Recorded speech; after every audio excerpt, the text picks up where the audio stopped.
Aujourd'hui encore, j'ai un privilège de vous offrir une première conférence sur le problème de la déviance. Et le sujet a été formulé ainsi: résolution possible au problème de la déviance en Haïti. Le vrai mal dans une société, ce n'est pas la violence, mais l'indifférence et la perte de sens, comme l'a si bien dit Albert Camus. La déviance, par définition, désigne tout comportement ou attitude qui s'écarte des normes sociales établies dans une société donnée. Elle peut être formelle ou informelle. La déviance formelle se manifeste par la violation de la loi. Différemment informelle par la contradiction avec les valeurs ou les attentes sociales. Ainsi, nous avons comme exemple vol, fraude, violence, crime. Ce sont des violences formelles. Mais pour un comportement jugé inapproprié socialement, comme le non-respect des traditions locales, le refus de certaines obligations familiales ou le langage vulgaire dans certains contextes, c'est une manifestation de la déviance informelle. Comme a dit Albert Camus encore, la bonne volonté peut faire autant de dégâts que la méchanceté si elle n'est pas éclairée. Et c'est ainsi, je viens avec cette conférence pour vous aider à comprendre que la société ne peut pas être comprise comme et beaucoup de gens essaient de comprendre. Nous pouvons dire que, paradoxalement à ce que l'on pensait en Haïti, la montée de la délinquance, de la corruption, de la violence ne résulte pas uniquement de la pauvreté ou de la crise politique, mais surtout de la défaite des valeurs sociales qui constituaient autrefois le ciment de la cohésion sociale. Comme a fait remarquer Alexis Tocqueville, les sociétés périssent faute de quoi dans les principes qui les ont fait naître.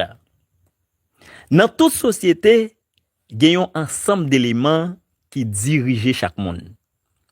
Et ce n'est pas parce qu'il y a un gros âme, un gros missile qui fait un monde accepter collaborer avec l'autre, mais c'est une série d'éléments qui sont les valeurs.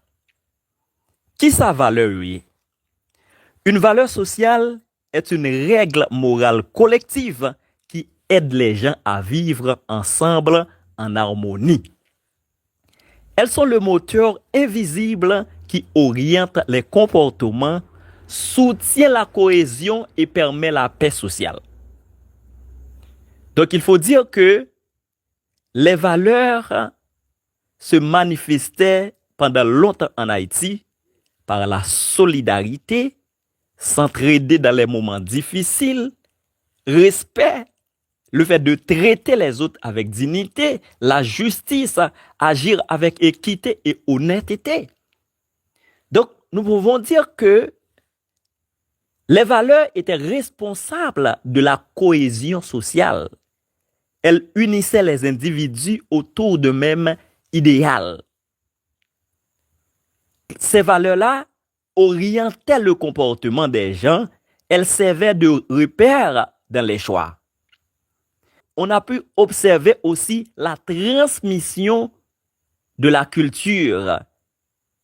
La culture se transmettait d'une génération à l'autre. Il n'y avait pas que ça, mais les valeurs étaient responsables aussi de la stabilité de la société.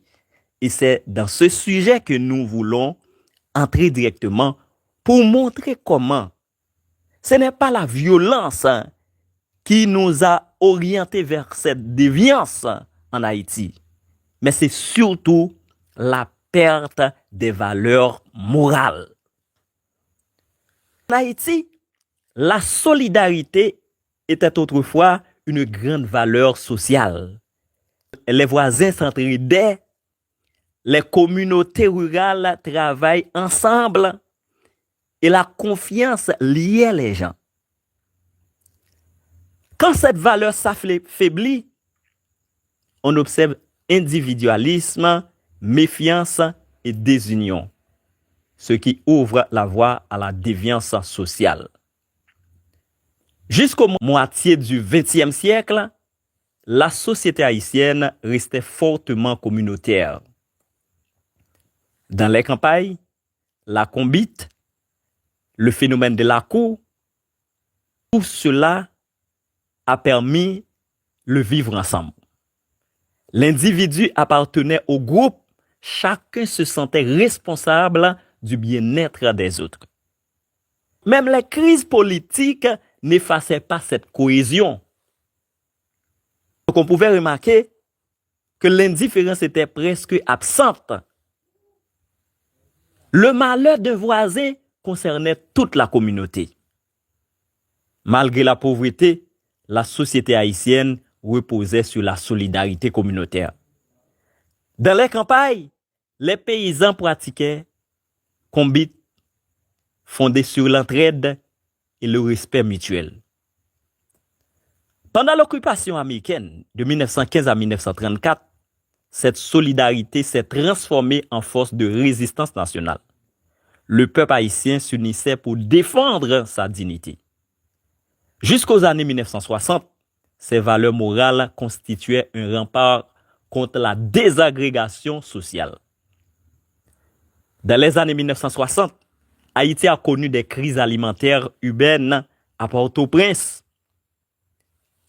Dans des quartiers populaires, les habitants ont créé des réseaux d'entraide improvisés.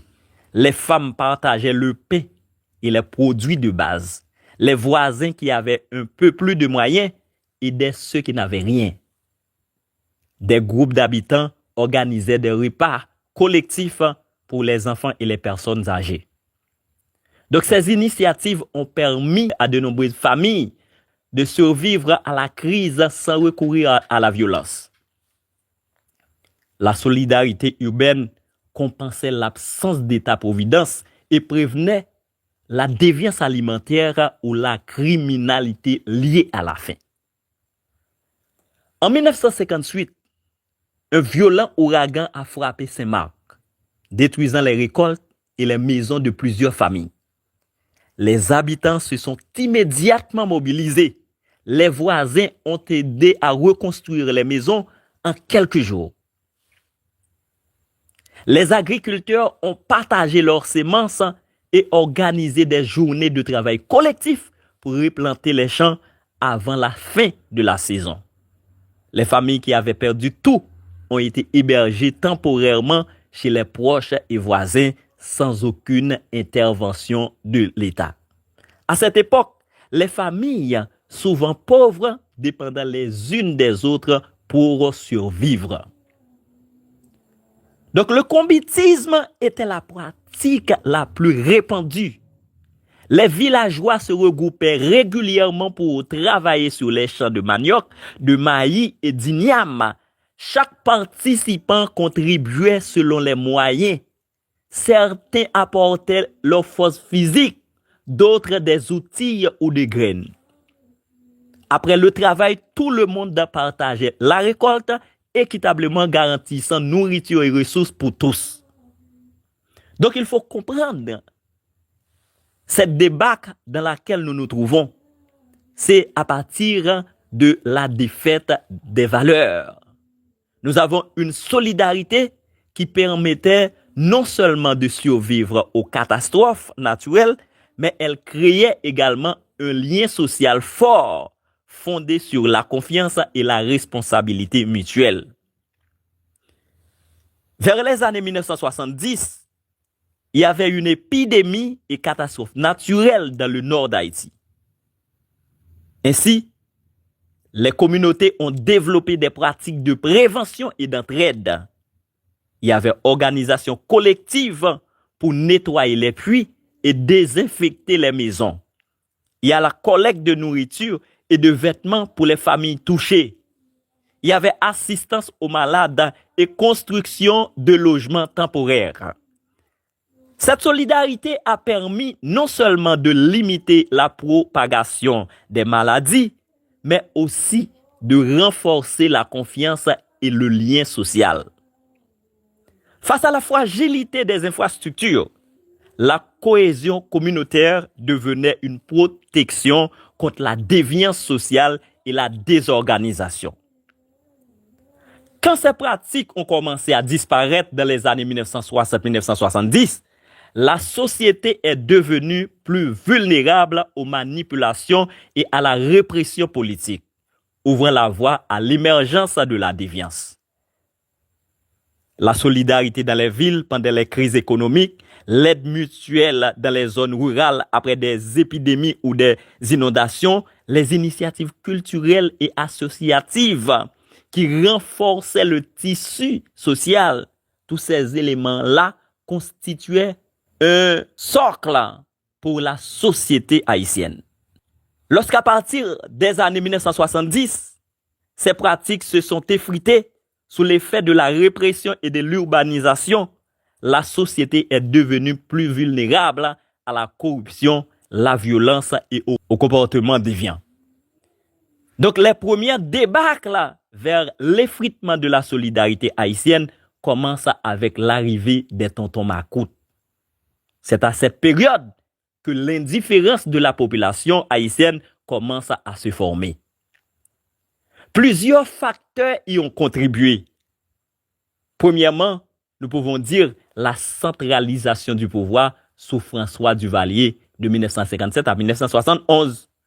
Donc, le régime duvalieriste a détruit les structures communautaires traditionnelles pour renforcer le contrôle de l'État. La peur, la méfiance et la surveillance politique ont remplacé la solidarité. Les gens ont appris à se taire et détourner le regard pour survivre. C'est le début de l'indifférence sociale et morale. Exemple, quand les miliciens des tontons macoutes arrêtaient ou exécutaient quelqu'un, personne n'osait intervenir. Ce silence dicté par la peur est devenu une habitude sociale. De plus, sur Duvalier, l'exode rural a découragé l'ambiance communautaire. Dans les années 1960 à 1970, beaucoup quittent les campagnes pour Port-au-Prince ou l'étranger. En ville, les gens vivent dans des quartiers surpeuplés sans lien de voisinage. L'esprit collectif de la cour disparaît, laissant place à l'anonymat urbain et à l'individualisme. Donc de 1980 à 2000, il y avait la banalisation du désintérêt collectif. Après la chute du régime Duvalier de 1986, le peuple haïtien espérait un renouveau moral. C'est-à-dire que l'éducation haïtienne devait se baser sur la reconstruction des valeurs morales et surtout la solidarité et la confiance qui manquaient pendant le régime des Duvaliers parce que à cause des tontons macoutes, les gens ne pouvaient pas se réunir, il n'y avait pas la liberté d'association, les gens ont peur. Ils ont peur des autorités. Pour se sauver, ils étaient obligés de rester dans l'isolement, dans l'indifférence. Et c'est à partir de cette situation que nous commençons à développer un manque de solidarité. Donc il faut dire que l'État se trouvait dans une situation difficile parce que les institutions ne protègent plus les citoyens. Les élites cherchent leurs intérêts personnels. Il y avait la corruption et la méfiance qui s'installaient. Donc chacun cherchait à survivre sans se soucier du sort collectif. Et c'est ainsi qu'on donnait naissance à la culture du chacun pour soi. Les crises politiques répétées, il y a le coup d'État de 1991, là où il y avait l'instabilité pauvreté. Donc ces crises-là ont épuisé la population. Beaucoup ont cessé d'espérer un changement. Et l'indifférence devient une réaction de fatigue morale. Chaque monde peut être pas yo. Depuis 2010, l'indifférence généralisée et perte de sens, c'était la monnaie courante en Haïti. Après le séisme de 2010, l'élan de solidarité initial s'est vite dissipé. Il y avait les promesses non tenues, la mauvaise gestion de l'aide et la corruption qui ont créé un profond désenchantement collectif.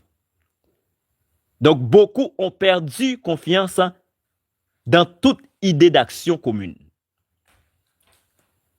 Aujourd'hui, face aux violences, aux kidnappings, aux crises humanitaires, la majorité reste impassible. Ce n'est plus la peur du régime, mais le désintérêt né du désespoir. On ne croit plus que la société peut changer. L'indifférence est devenue structurelle, ancrée dans la culture quotidienne. Ce qui provoque une chaîne de dégradation sociale se basant tout d'abord sur la frustration relative, le problème de désaffiliation sociale, désenchantement social, le cynisme, déperdition sociale, désintégration sociale, anomie et enfin vengeance sociale qui englobe la déviance que nous pouvons remarquer ces jours-ci. En somme, la déviance en Haïti n'a pas commencé par la violence, mais par le silence. Ce moment où l'on a cessé de se sentir responsable des autres. Quand les valeurs communes s'effacent, chacun agit selon son intérêt. La société haïtienne glisse vers un individualisme de survie. Chacun pour soi, Dieu pour tous. La réussite sociale se mesure désormais à la ruse, à la corruption, à la capacité de contourner les règles. Il y a la perte du sens du bien commun qui conduit à une société fragmentée où la loi du plus fort remplace la morale. Comme a dit Alexandre le Grand, du comportement de chacun dépend le sort de tous. La déviance n'est pas simplement une transgression individuelle, elle est le résultat de l'interaction entre les comportements et les normes sociales. Elle reflète souvent les tensions et les changements dans une société. Donc ici, quand on parle de la société haïtienne, nous devons considérer que ce n'est pas le fruit du hasard. Elle résulte d'un affaiblissement des valeurs sociales. Lorsque les individus se sentent détachés des normes collectives et des responsabilités communautaires. Certaines valeurs ont historiquement servi de ciment social, parmi lesquelles la solidarité, la confiance mutuelle et l'entraide. Ces valeurs permettaient à la population de faire face aux crises économiques, aux difficultés sociales et aux tensions politiques. Aujourd'hui, nous pouvons observer que la déviance se développe là où ces valeurs disparaissent, donnant lieu à l'exclusion sociale, à la violence et à l'augmentation de la criminalité. Donc cette conférence explore la chronologie de la solidarité haïtienne, son déclin et comment cette évolution a facilité l'émergence de la déviance. Pour Gandhi, la vraie sécurité d'une nation réside non dans ses armes, mais dans la pureté de sa vie. Pour reconstruire une société dans la sécurité, il ne s'agit pas seulement d'ériger des forces de l'ordre ou de renforcer les lois, mais surtout de reconsolider le tissu moral, social et institutionnel. La sécurité durable découle à la fois de valeurs partagées, de justice et de confiance dans les institutions. Car en Haïti, nous devons refaire le socle moral et les valeurs.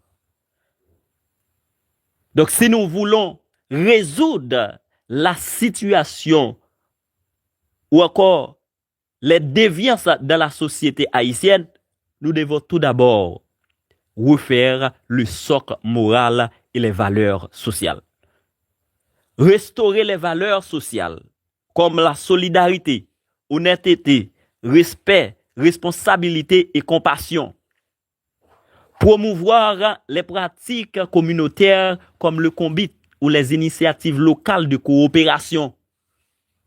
Parce que quand les individus agissent avec éthique, la violence et la déviance diminuent naturellement.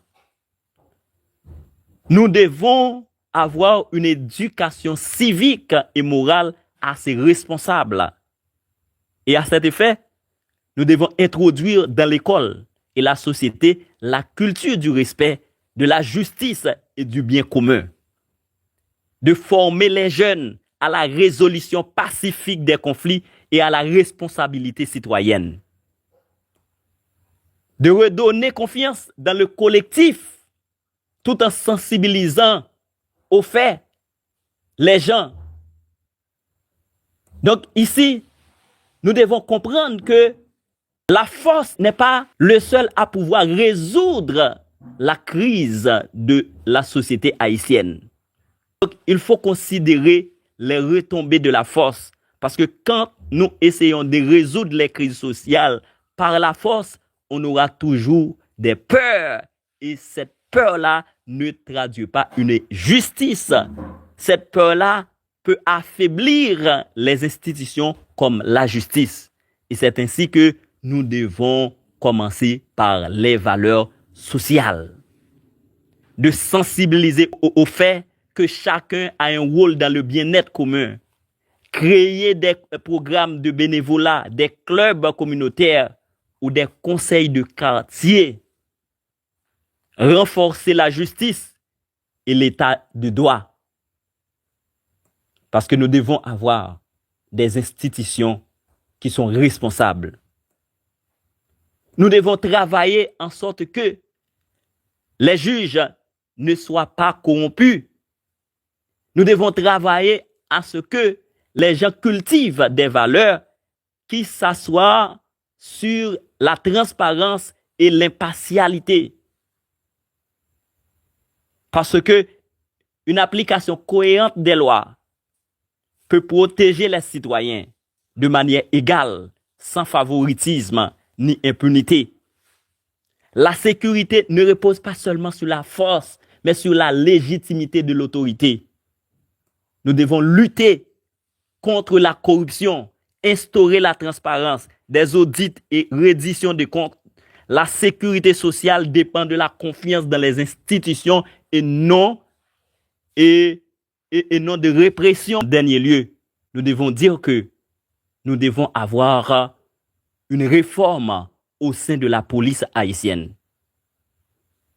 Donc, si nous essayons de passer par l'exécution sommaire sans les institutions, c'est comme si la société haïtienne aura toujours les mêmes problèmes.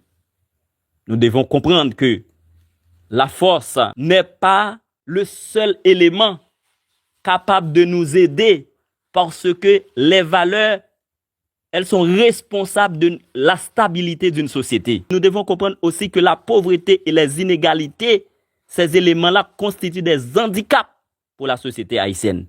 Ainsi, nous devons combattre le problème de l'injustice sociale et la médiation communautaire, créer des instances locales de résolution des conflits, restaurer la confiance entre les citoyens et les institutions.